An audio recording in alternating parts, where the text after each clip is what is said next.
याद नहीं, पर जब व्यक्ति राधा बोलता है ना, तो रा उच्चारण जैसे ही वो करता है, ठाकुर जी कितने भी व्यस्त हों, कहीं भी हों, तुरंत अपने स्थान को छोड़ करके उसके सामने ऐसे आके बैठ जाते हैं और पूरे शब्द को सुनने तक रुकते हैं। इतना प्रिय ठाकुर जी को ये श्री जी का नाम। रोहिणी जी बोली, यदि श्री जी का चरित्र सुनाए प्रारंभ किया तो कहीं द्वारिकाधीश जी को आभास ना हो जाए, और कहीं उनको आभास हो गया तो कहीं वो यहां ना आ जाएं, और यहां अगर आ गए तो द्वारिका के विषय में सुनते हैं कि कभी समुद्र में डूबेगी, लेकिन अगर श्री जी का चरित्र यहां प्रारंभ कर दिया और द्वारिकाधीश ने सुन लिया तो पूरी द्वारिका नगरी कृष्ण के प्रेमाश्रु में डूब जाएगी। और तभी का यह प्रसंग है कि तब सब भगवान की पटरानियों ने रोहिणी जी के चरण पकड़ लिए, बोले नहीं, श्री जी का चरित्र सुनाइए, हम पूरी व्यवस्था करेंगे।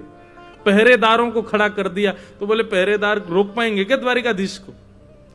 तब सुभद्रा जी को विराजमान किया, बोले आप ताके रहना, ठाकुर जी नहीं आवे।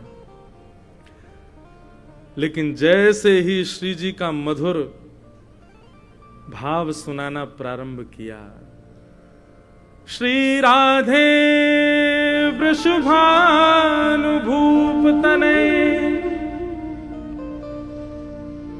जैसे ही श्री जी का भाव गाना प्रारंभ किया, बस एक बार मुख से श्री राधा नाम उच्चारित श्री रोहिणी जी ने जैसे ही किया, मानो जैसे भयंकर जेठ के महीने में कभी कभी मधुर ठंडी शीतल हवा स्पर्श कर जाती है, कभी कभी बहुत सर्दी के माहौल में कभी कभी ब्लोअर की या किसी हीटर की गर्म हवा स्पर्श करती है, ताप स्पर्श करती है तो रोंगटे खड़े हो जाते हैं। ठीक वैसे ही रोहिणी जी के मुख से जैसे ही श्री जी का नाम उच्चरित हुआ, तरंग बन करके गया और जाकर के स्वधर्मा सभा में बैठे द्वारिकाधीश के तन का स्पर्श करने लगे।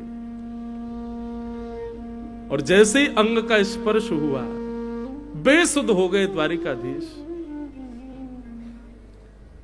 मानो ऐसा लगा श्री जी ही पधार गई हों द्वारिका में। किसी अत्यंत व्यस्ततम सभा को बीच में छोड़ करके ठाकुर जी दौड़े, बलराम जी के पास गए, बोले मोकू कछु हैरो भैया, ऐसा लग रहा हो कि श्री जी पधारी हैं द्वारिका में। बलराम जी बोले ना लाला, यहां तो कोई ना आयो। बोले ना, मुंह को स्पर्श है रो, मुंह को ऐसा आभास है रो कि श्री जी पधारी हैं।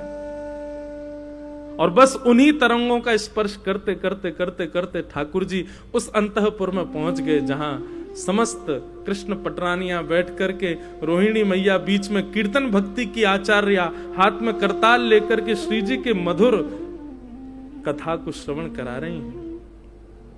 द्वार पर रक्षार्थ बैठी सुभद्रा नेत्र बंद करके श्रवण कर रही हैं।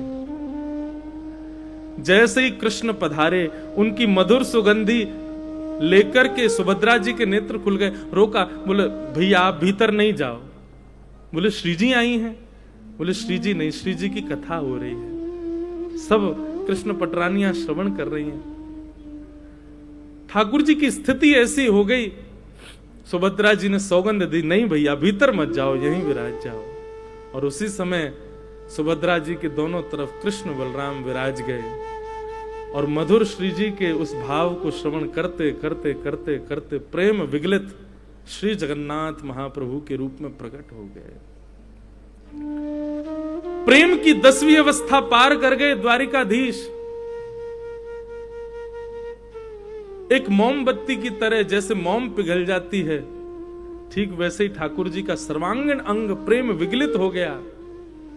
उसी समय श्री नारद जी महाराज प्रकट हो गए, चरणों में वंदन किया, जय हो जय हो जय हो भगवान, यह अत्याद्भुत आपका प्रेम विगलित स्वरूप है, कृपा करके पूरे विश्व को इसका दर्शन कराओ। तब बलभद्र जी ने आज्ञा की। ठाकुर जी तो भावावेश में थे, बोले निश्चित कलयुग में जब हमारा चतुर्थ धाम प्रकट होगा, वहां